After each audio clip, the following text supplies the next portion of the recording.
Even though the Weather Service had said good visibility, high ceiling, the small chartered plane now found itself engulfed in storm clouds.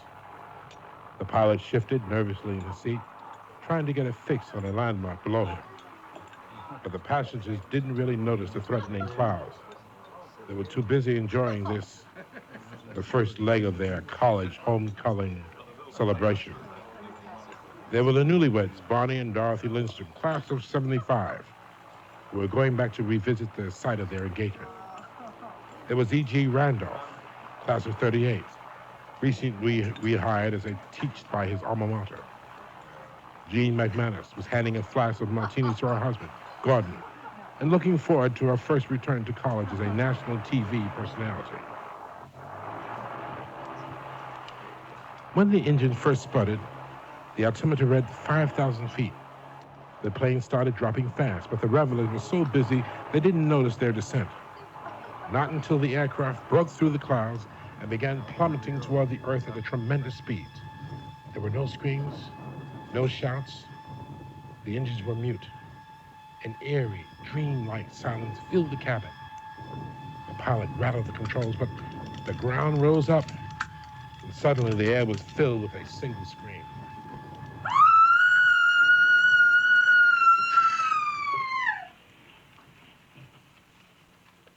The plane sits on the desert sands completely still. A single lizard scampers across the ring, pauses, and disappears. Philosophers have often asked, if a tree falls in the forest and no one is there to hear it, does it make a noise? Well, we might ask this question tonight.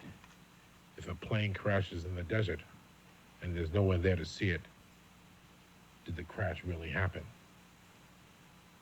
My name is Yaphet Kotto, and in the next half hour, our 6 travelers will learn the answer to this question.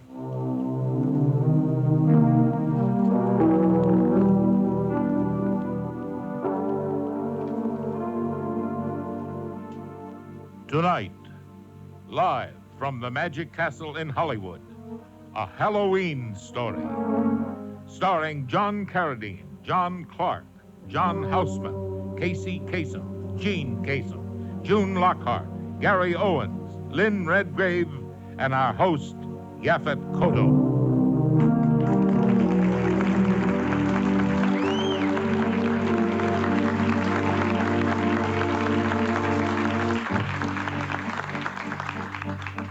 Tonight's Halloween special is brought to you by Jensen Sound Systems and will benefit the United Nations Children's Fund.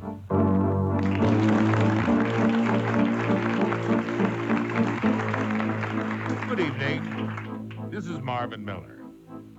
Our distinguished all-star cast is assembled on the Palace of Mystery stage here at Hollywood's famous Magic Castle. And in a moment, they'll return with part 1 of A Halloween Story. We're here at a Jensen car audio dealer getting ready to see and hear the grand prize in the Jensen Travel First Class Sound Sweepstakes.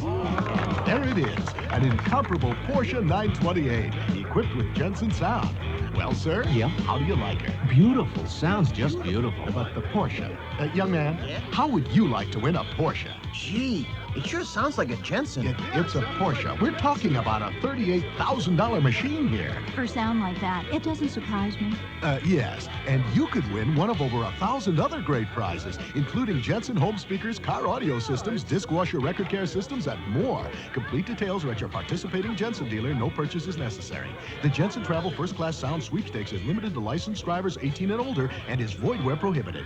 Entries must be in by November 30th, so hurry. Win a terrific Jensen car sound system and a Porsche 928 to go with it. Hey, turn that Jensen off. Aside from the crisp, clear days and joys of family and friends, autumn is a time for reflection, an opportunity to put accomplishments in perspective and establish goals for the future. For UNICEF, the United Nations Children's Fund, this means a hard look at what it's like to be a child in today's world. Unfortunately, life continues to be a struggle for millions of boys and girls. In some areas of the developing world, a child has only a 50-50 chance of surviving adolescence. Millions of babies die each year from measles, whooping cough, and diseases related to impure water. Malnutrition affects more than half of all the children in developing nations. Yet each of these conditions can be improved or prevented. UNICEF knows how and works in over 100 countries to bring health care, better nutrition, clean water, and basic education to the children who need it most. UNICEF has been working for children in need for 35 years, and 3 million volunteers in the United States are helping to make it all possible. This has been a public service announcement on behalf of UNICEF. The desert at dusk. The full moon is out early this evening. Not surprising. After all, it's All Hallows Eve. There would be no sound at all if it weren't for the shuffling footsteps of 6 battered travelers, still in shock from their harrowing experience. They've been walking now for several hours, and shock has turned to worry. If at this moment you asked any one of them if this were real or grotesque nightmare, not one of them could answer you.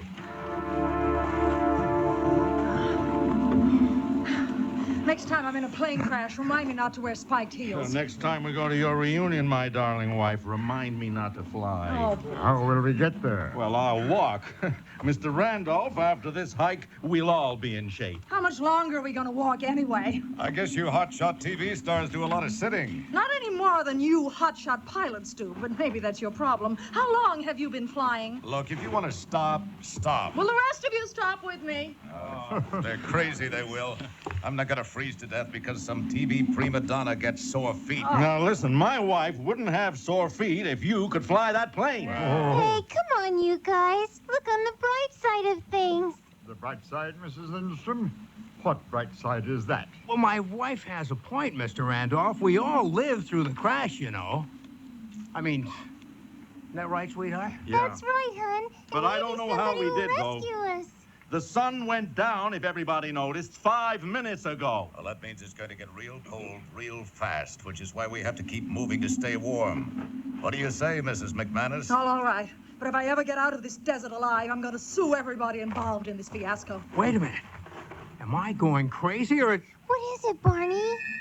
I'm not sure, but it sort of looks like a fire. No way. Sometimes the desert plays tricks on you. You may be right, Mr. Simpson. I see something, too. Over to the left there. Yeah. Come on, quick. Let's go check it out.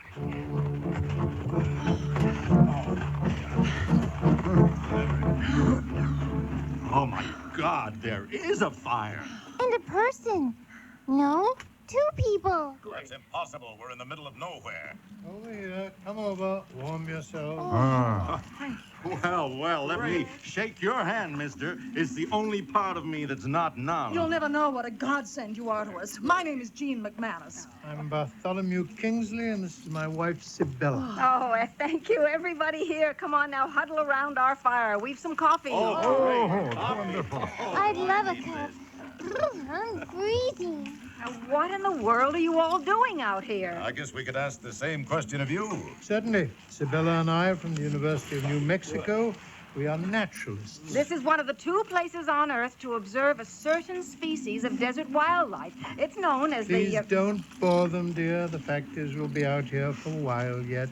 Oh, well, we were hoping you could give us a lift back to civilization. Oh, I'm sorry, we don't have any transportation. And there aren't actually any roads anyway. That's why it's an ideal spot to observe nature. Well, then how did you get? Helicopter. They'll be back for us in 2 weeks. Mr. Randolph, you must be freezing to death over there. Come closer to the fire. No, I'm fine over here. Suit yourself. Hey, look, everybody. Looks like we're going to spend the night here, so why don't we listen to the radio or something, you know? No, there's no radio, no television. Then where in the heck are If we? you look up the word nowhere in the dictionary, there's a small picture of where we're sitting. That's funny, Jean. Maybe you could use that on your TV show. Oh, are you on television? Yes, I told you before, I'm Jean McManus. Oh, how nice for you.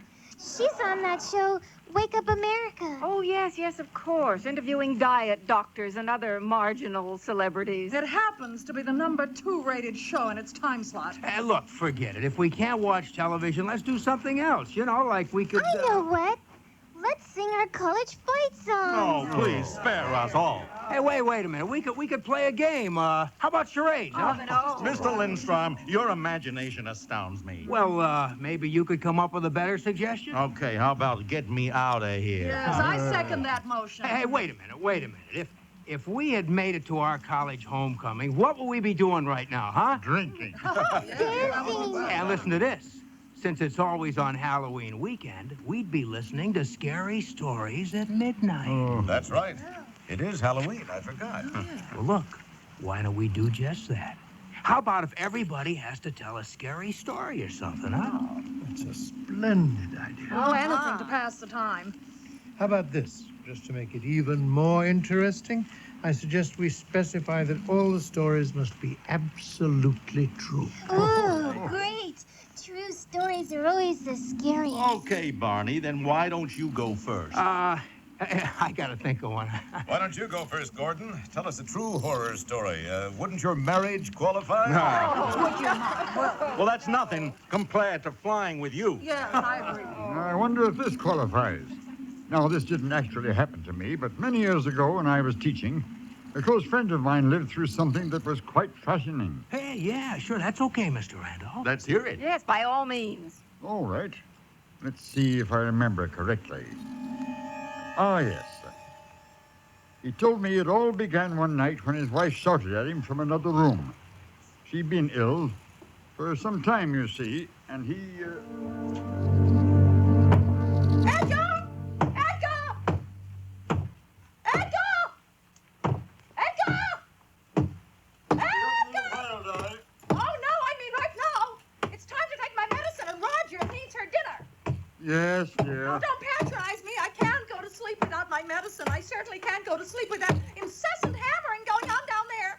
Just be patient, dearest. I'll be up there momentarily. You know I've been sick. I cannot be expected to... Edgar. Oh. Hello, Priscilla. What are you doing? Look at that. You made a huge gaping hole in the wall. Why? And what are those? Stonemason's tools. Oh, really? This is certainly an interesting time of night to take up that for the first time. Perhaps it is. Well, I'm going back to bed. I expect you to follow No, me. Priscilla. What do you mean, no? That rope. What are you doing with that rope, Edgar? I've thought this over a lot the last few years. What are you doing? Have you lost your mind? Put that thing down. Don't make this any more difficult than it has to be, dearest. It's the only way. I simply can't stand it anymore. Stand what? Being a kept man? Living off my father's money? No, Priscilla, it's not that. It's the shrill voice from upstairs demanding I perform the services of a butler. The nagging, the imaginary illness. I have to be free of all that. Well, you can be. I'll do anything you want. You can have a divorce. Yes, certainly. Then you can marry that woman you've been seeing. So you know about her? Yes, but that's all right. Just don't. Oh, Edgar. Priscilla. It'll be all over in a moment. No. Priscilla, please. You'll never be free of me as long as you live.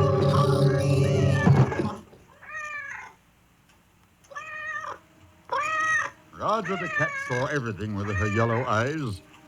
It saw him put Priscilla's body inside the wall, plaster the wall, and cover over the plaster with the exact same wallpaper the rest of the house was papered with.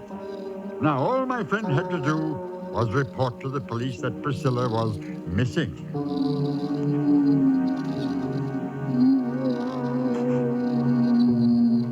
What was that? Could it be his imagination? Or was she still... No, it couldn't be. He put his ear next to the wall. What he heard made icy perspiration ooze out of every pore of his body. He knew she was dead, but he was absolutely sure of it, and yet that sound, that voice from another world. Who could it be at that hour? He stood in the doorway, frozen with fear. Yes? It's the police, sir. Would you open the door? Why, what's the problem? Would you open the door, sir? Sir? All right, hold on. What is it, officer? We had some complaints from your neighbors.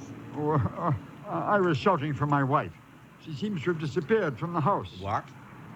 Well, she's been very ill for the last few months, and occasionally she'd talk about taking her life. I returned to the house a few minutes ago, and she was gone. What does she look like, sir? Well, she's in her late 30s, dark hair, a little on the dowdy side. Jerry, drive the patrol car around. Look for a dark-haired woman. She may be ill. And, wait a minute. What's that? What? It's a woman crying or moaning. It's coming from the room in there. I don't hear it. What are you trying? Get out of my way, sir.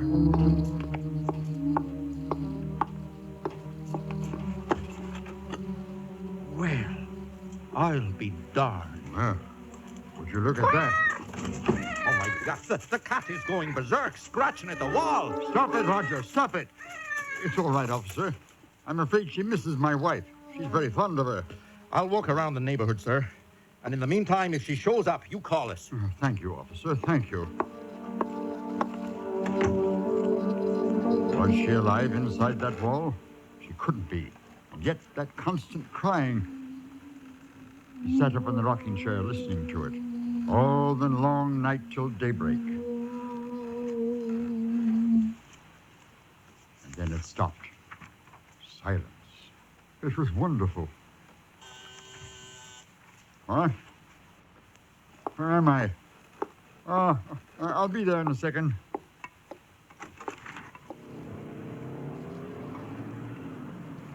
Sorry, sir. I'm very sorry to bother you. Who are those men with you? Well, they've got something to show you, sir. It isn't too pretty. You'd better brace yourself. Come on in, boys. Yes, certainly. Put it down there.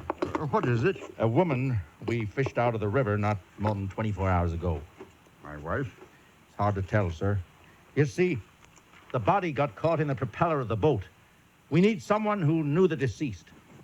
Pull back the sheet, Jerry. Is it your wife? Priscilla. Yes. There's no need to go downtown, sir. I'll take care of everything, and I'm sorry. Let's go, boys.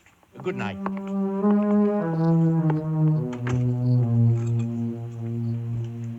He knew he could never chance leaving that house, not for a second. He never did. He'd just sit there in his rocking chair listening.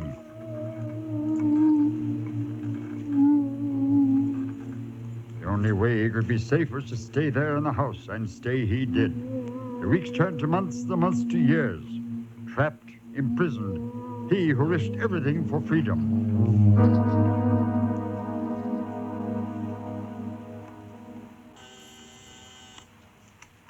Yes, may I help you? Good day, sir. I'm Mr. Kirkland from the bank. Is there some problem? I'm afraid so. It seems you've overdrawn your account, sir. It appears the money your wife left you is all gone. Gone? In so short a time? Sir, your wife has been dead for 40 years now. 40? It seems like only yesterday. I know a way you could raise some $250,000.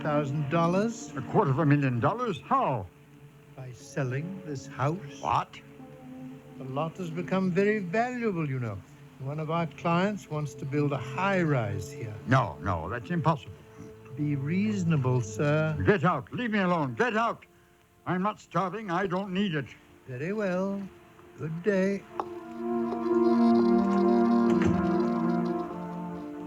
But he was starving.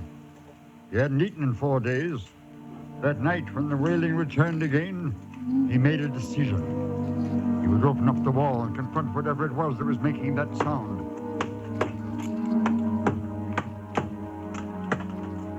And that's what he did. It only took a few minutes, and finally, when there was an opening large enough for him to peer into, he saw the decayed corpse of a woman dead 40 years. As he stared at the pile of cloth and rotted flesh, that horrible wailing that had pervaded his life for so long continued. But how? Why? Then he saw it. The source of the sound that had made him a prisoner of his own home. There it was, just above and to the right of the body. a tiny hole he'd made when he first broke through the wall. And it was the sound of the wind rushing through it that actually made the unearthly sound he'd been hearing all this time. He reached in and placed his finger over the tiny opening in the wall. The sound suddenly, finally ceased.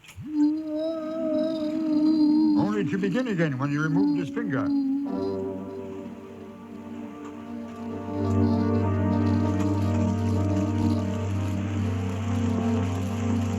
It only took a few seconds to turn the house into a raging inferno of flames. He wanted to stay, to perish with the house.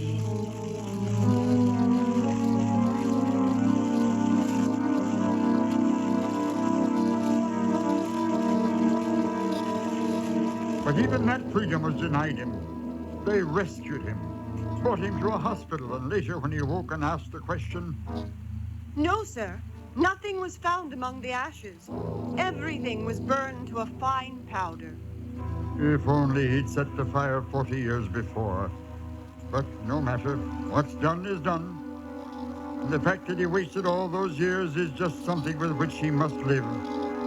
And something with which he'll die.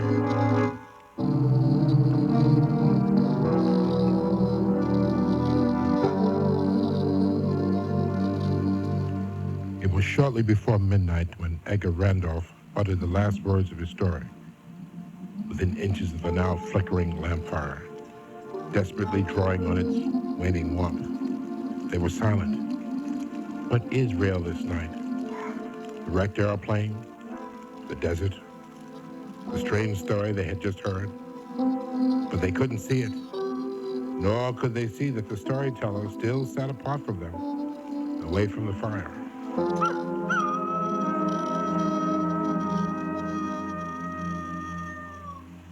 You're listening to A Halloween Story, starring John Carradine, John Clark, John Houseman, Casey Kasem, Gene Kasem, June Lockhart, Gary Owens, Lynn Redgrave, and our host, Yaphet Kotto. Part 2 will continue after these announcements. We're here at a Jensen car audio dealer getting ready to see and hear the grand prize in the Jensen Travel First Class Sound Sweepstakes. There it is, an incomparable Porsche 928 equipped with Jensen sound. Well, sir, Yeah? how do you like it? Beautiful. Sounds just beautiful. But the Porsche, young man, how would you like to win a Porsche? Gee, it sure sounds like a Jensen. It's a Porsche. We're talking about a $38,000 machine here. For sound like that, it doesn't surprise me. Yes, and you could win one of over 1,000 other great prizes, including Jensen home speakers, car audio systems, disc washer record care systems, and more. Complete details are at your participating Jensen dealer. No purchase is necessary. The Jensen Travel First Class Sound Sweepstakes is limited to licensed drivers 18 and older and is void where prohibited.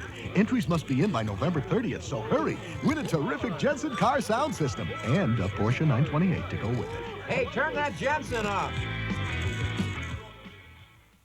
Aside from the crisp, clear days and joys of family and friends, autumn is a time for reflection, an opportunity to put accomplishments in perspective and establish goals for the future. For Unicef, the United Nations Children's Fund, this means a hard look at what it's like to be a child in today's world. Unfortunately, life continues to be a struggle for millions of boys and girls. In some areas of the developing world, a child has only a 50-50 chance of surviving adolescence. Millions of babies die each year from measles, whooping cough, and diseases related to impure water.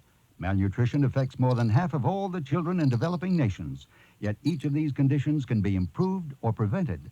UNICEF knows how and works in over 100 countries to bring health care, better nutrition, clean water, and basic education to the children who need it most. UNICEF has been working for children in need for 35 years, and 3 million volunteers in the United States are helping to make it all possible. This has been a public service announcement on behalf of UNICEF. And now we return to our special Halloween radio drama, live from the Magic Castle in Hollywood. Once again, our host, Yaphet Kotto.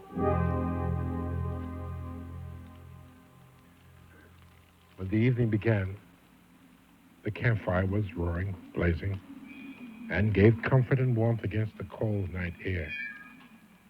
But now the flames were smaller and much less comforting.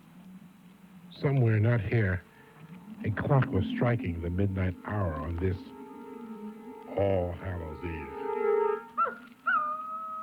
What was that? Just a coyote, Mr. McManus. They rarely come down here, especially in a crowd like this. If I were you, Gordon, I'd be more frightened of Mr. Randolph. Sibylla. Don't worry. I've never heard such a load of bull in all my life. What? Well, it's a little far-fetched. Scary, but far-fetched. There's no way somebody's gonna stay cooped up that long. And there's no way a guy's gonna get away with it with 2 murders like that, free and clear. You're wrong, sir. Because he did get away with 2 murders. I should know. I was that man. What? That's why you won't come near the fire. That's right. I hate fire more than I dislike cold. So you see, Sibylla's right. You should be frightened of me. Having twice violated the taboo against homicide, what would stop me from acting again? Yes, indeed. Well, I'll take your word for it. Well, who else has a story? I've got a story. It really happened. And what's more, I'll even admit out front that it really happened to me.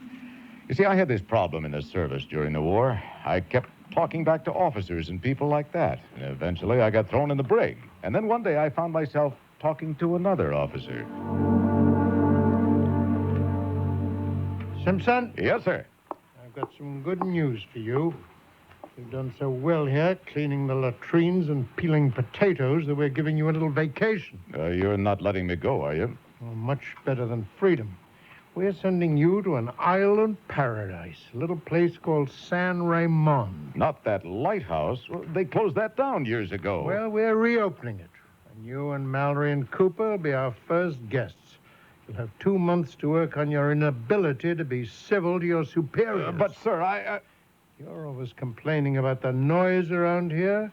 Now you'll get some real peace and quiet. Listen, sir, I know my rights. You can't give me punishment duty unless... So long, Simpson. Send me a postcard. I'll never forget seeing it for the first time. Sure, I'd heard all the stories, the rumors, and the legends about the San Ramon Lighthouse. But the reality of actually being there... Hey, y'all, come on out here on the catwalk. What is it, Cooper? Aren't those big things Portuguese man-o-war? And over there, those huge bat-like fish are devilfish. And over here, you can see... Shark. That's right, Simpson. The big guys, the 15-footers. Yeah. We're stuck out here for 2 months, stuck in this stinking lighthouse? They have a lot of nerve calling this an island. What do you mean? It's only a couple of 100 square feet to begin with. And when the tide comes up, the island disappears completely. We're trapped? We're trapped here for months? 2 months, huh? 2 months, 2 years, 200 years. There was no way to tell time on the island. As if the desolation and the sharks weren't enough, there was a sickening, hot, rotten-smelling wind that came at us day and night from the jungle swamplands. We had 3 goals: to service the light, to stay alive, and to keep from going insane. Every morning when the tide was down, I'd step outside for a breath of stale air. And then I'd slam the watertight bronze door in the base of the lighthouse and start going up and around, up past the tanks of oil and the coils of rope, the cases of wicks and the racks of lanterns, up past the food supplies, the cartons of cigarettes, up past the bunk room where my 2 partners were still sleeping, and into the living and cooking room to make breakfast for the 3 of us. And above us, always, the light itself, the one redeeming feature of the island. It was a beauty, balanced like a ballerina on a glittering steel axle of her rotary mechanism, sweeping the harbor in 360-degree turns. We all got along pretty well, considering we were sent here as discipline cases. Still, Mallory was the biggest of all of us, and he didn't mind using that girth to get his way. He had arms the size of my legs and a disposition that was black as the San Ramon nights. When I get off this stinking hellhole, I'm going to find the guy that set me up. Just because a guy gets into a fight or 2 defending his honor is no reason to be sent out here. Well, the word is you did more than fight. The word is... Yeah, I killed a man, sure. Sure, maybe I did. Anyway, why don't you just button up about my private life? We get along just fine. I'm just trying to pass the time. Well, do it quietly.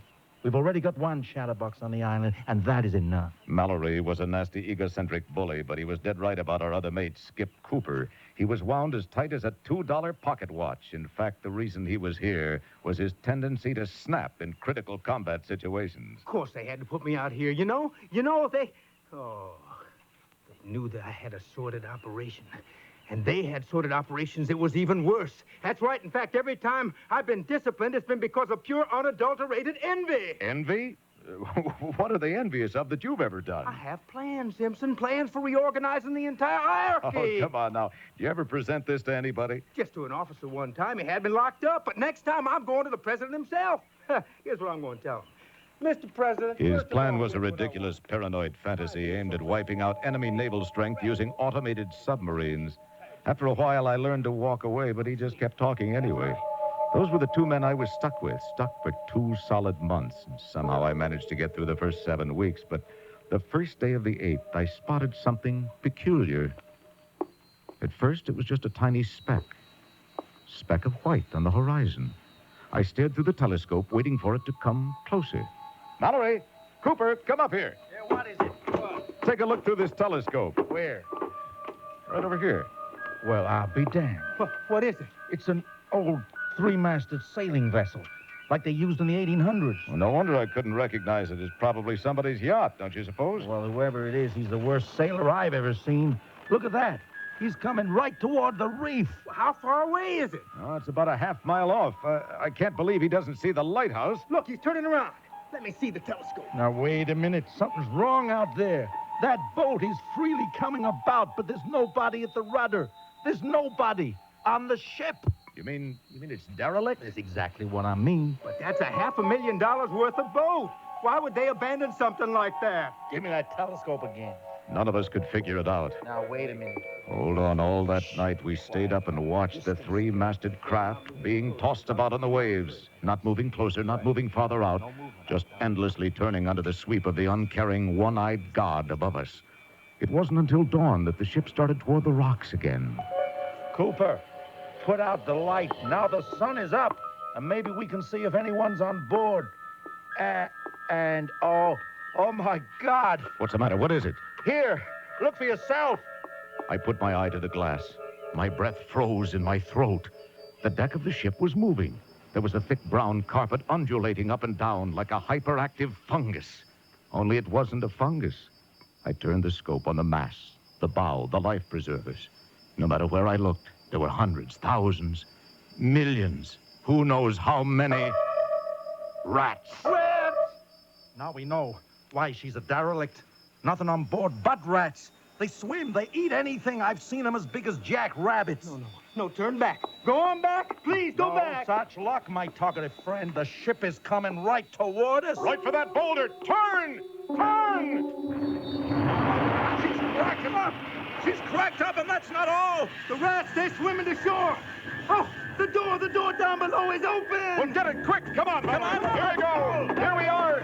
We leaped down the stairs faster than I thought possible, taking steps 3 and 4 at a time. By the time we got to the ground floor, we could see and hear them. Quick, close it tight. It's stuck. Help me. Push harder. We made it. No, one got in. Quick, get him. Get him. Look at the knife over there.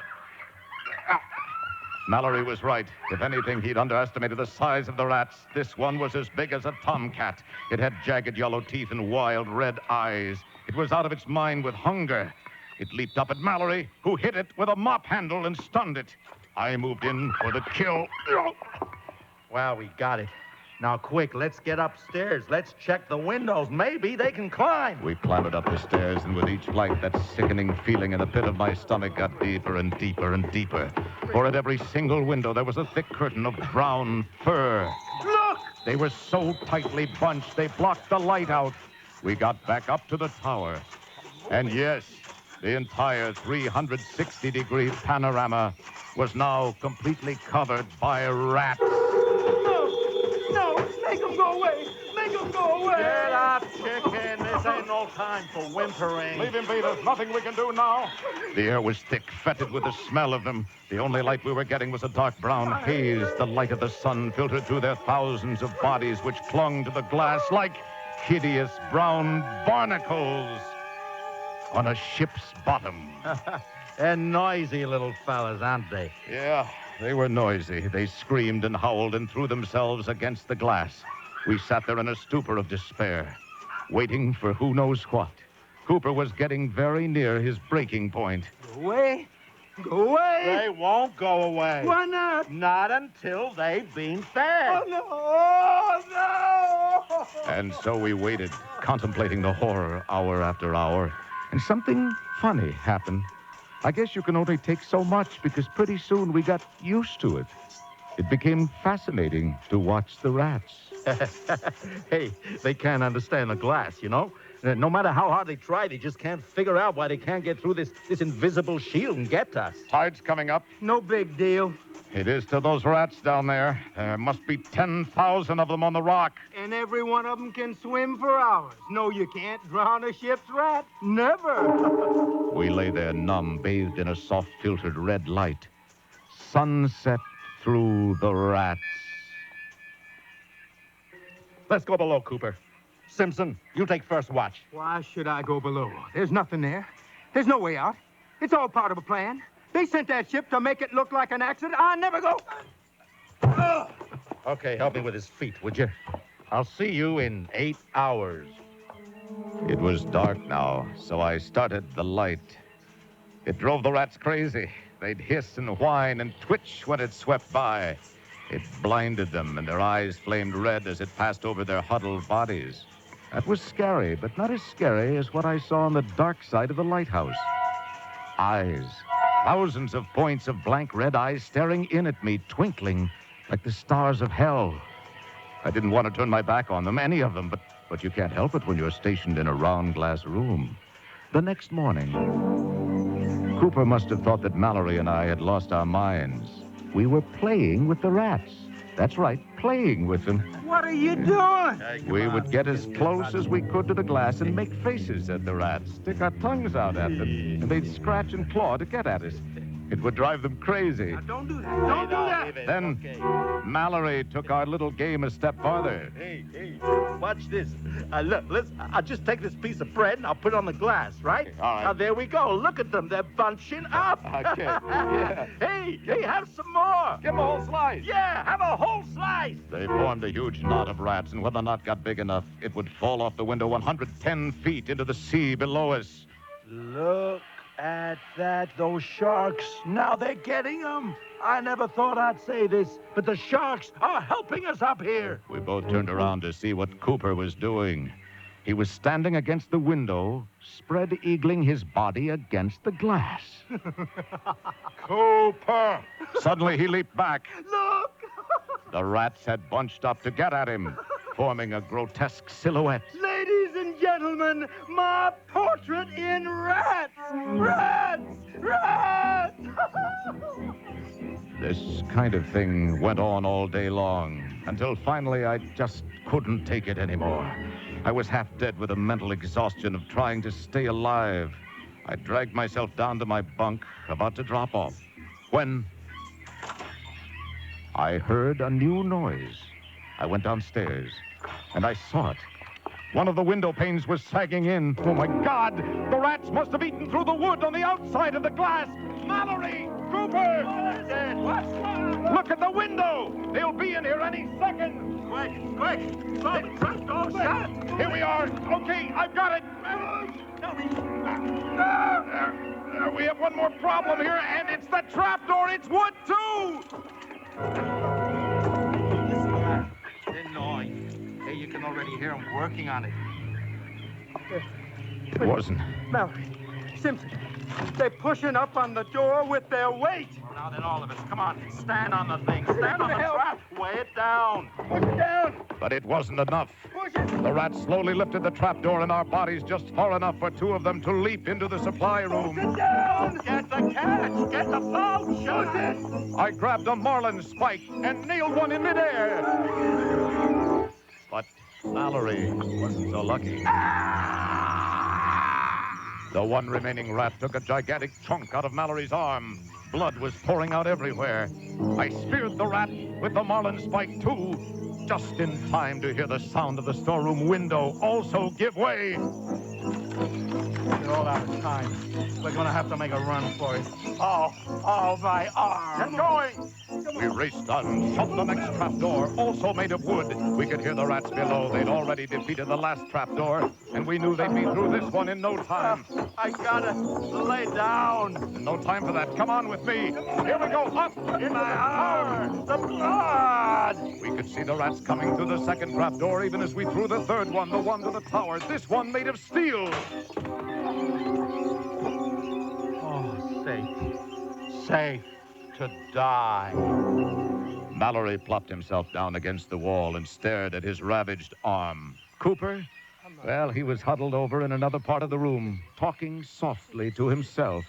And down below us, the rats. We could hear them fighting over our food supplies. The ones on the window didn't move at all. They were waiting for another meal. And I had a feeling they might not have long to wait.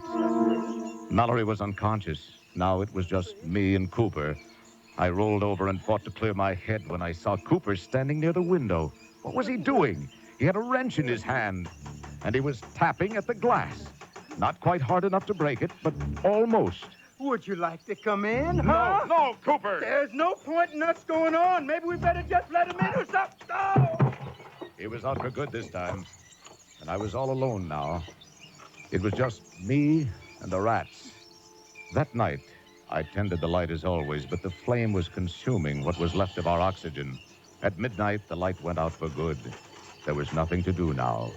Occasionally, I'd strike a match, and I'd see millions of tiny red eyes all around, watching, waiting. Down below, it was quiet also. I guess they'd eaten all our food, because a deathly pall hovered over the entire lighthouse. Quiet, so very quiet. Then I heard it. It was a cornet, or a trumpet. I crawled over to the glass and looked out. There in the channel was a small freighter, a banana boat that had wandered off course. It was easy to get sucked into the reefs without the light we provided, but this boat was drifting toward us ever so slowly. Unaware, there was trouble ahead. I watched in horrified fascination as she ran aground on a reef not 200 feet from the lighthouse. It was so gentle. The trumpet player didn't even miss a note. That's all. The sun came up the next morning, and there wasn't a rat left on the entire island, not a one. Yes, every single rat had gone back to sea on a brand new ship.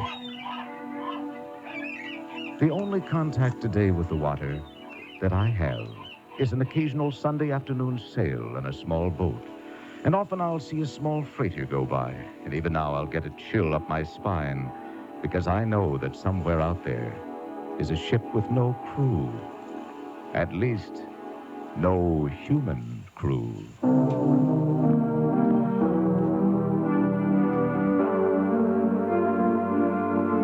In a moment, the conclusion of A Halloween Story, coming to you live from the Magic Castle in Hollywood.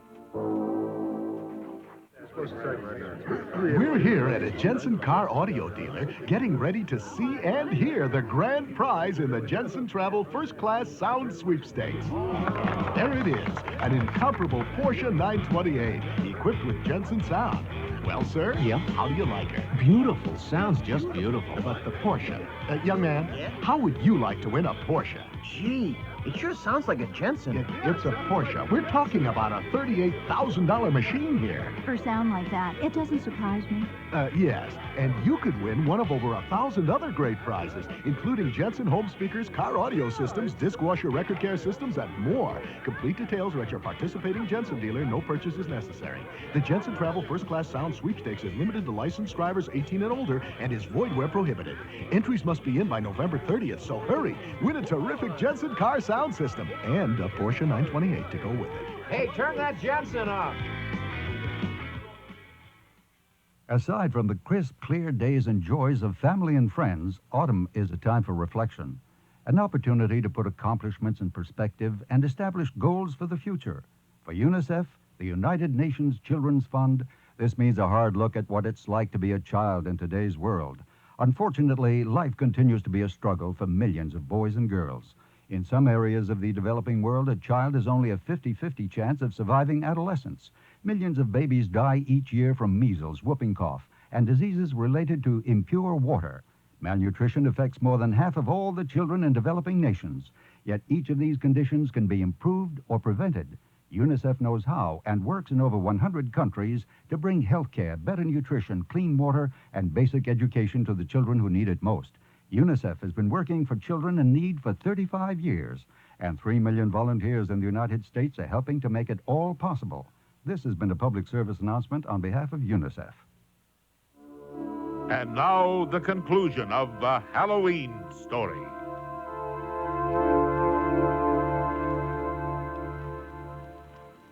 Now the desert fire is almost gone. And for the freezing men and women still huddled around the smoldering embers, much of the reality of this night seems to have vanished also. Now there's only darkness. Now there's only time for reflection. That was a great yarn, Simpson. So how about something that happened to you, Barney? Wait a minute. Now, we're being very poor guests. I'd say it's time for our host to spin a yarn for us. Yeah, how about something that really happened to you folks? Well, all right. How about that incident in the jungle? Oh, with the tiger? Yes, of course. That's a good one. And it happened to both of us. Well, we were in the jungles of India doing research for a book on types of jungle wildlife. And when we arrived, the guide warned us never to walk near the jungle without a rifle, even just for a short walk.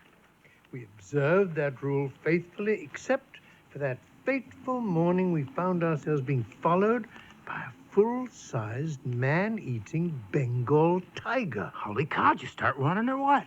Oh, heavens, no. You see, the tiger was merely stalking us.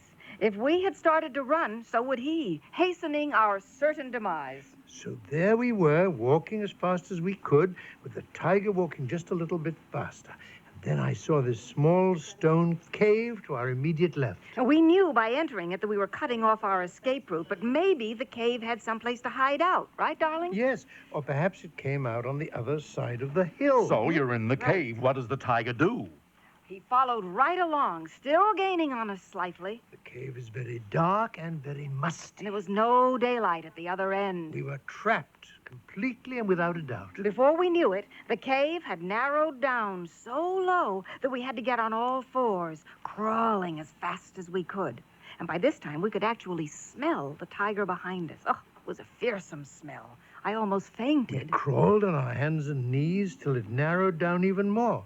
And then we crawled on our stomachs. And we were sliding on the slick green moss covering the smooth stone. And the tiger is still behind you? Oh, he was gaining on us all the time. We hadn't crawled very far when our worst fears were realized. Yep, the end of the cave. Well, this is the best story yet. How'd you get out of this one anyway? Get out of it? Whatever do you mean? We were eaten right there on the spot. What? Come again? Well, actually, Isabella, that's not quite true. He did drag your body back to his lair and munch on it for a while. Oh, yes, of course. You're absolutely right. Forgive me, dear. How silly of me. Hold on Quite all right, just Maria. a second. Slow down now. If that's true, then you wouldn't be here, right? Unless you're, dead or something. I guess it's time to tell them, dear. Go ahead. Bartholomew and I are very pleased to welcome you all. Of course, the plane crash. What do you mean? Then it was no coincidence, our finding you here? Of course not. You see, we were sent here to welcome you to your final home. Home? Hey, what do you mean? Where? I mean here, Mr. Lindstrom. Would you care Here. for a little more coffee?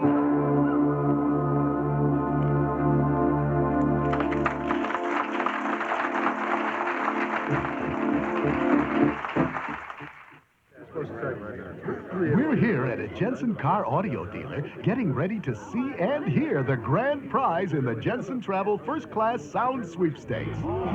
There it is, an incomparable Porsche 928, equipped with Jensen sound. Well, sir, how do you like her? Beautiful. Sounds just beautiful. But the Porsche.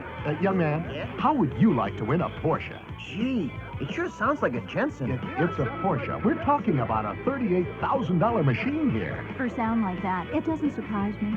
Yes, and you could win one of over 1,000 other great prizes, including Jensen home speakers, car audio systems, disc washer record care systems, and more. Complete details are at your participating Jensen dealer. No purchase is necessary.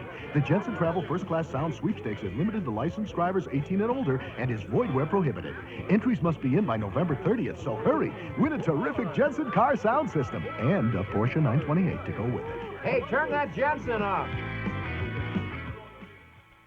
Aside from the crisp, clear days and joys of family and friends, autumn is a time for reflection, an opportunity to put accomplishments in perspective and establish goals for the future. For Unicef, the United Nations Children's Fund, this means a hard look at what it's like to be a child in today's world. Unfortunately, life continues to be a struggle for millions of boys and girls. In some areas of the developing world, a child has only a 50-50 chance of surviving adolescence. Millions of babies die each year from measles, whooping cough, and diseases related to impure water. Malnutrition affects more than half of all the children in developing nations. Yet each of these conditions can be improved or prevented. UNICEF knows how and works in over 100 countries to bring health care, better nutrition, clean water, and basic education to the children who need it most. UNICEF has been working for children in need for 35 years, and 3 million volunteers in the United States are helping to make it all possible. This has been a public service announcement on behalf of UNICEF. Tonight's special live Halloween drama from the Magic Castle in Hollywood was made possible by Jensen Sound Systems.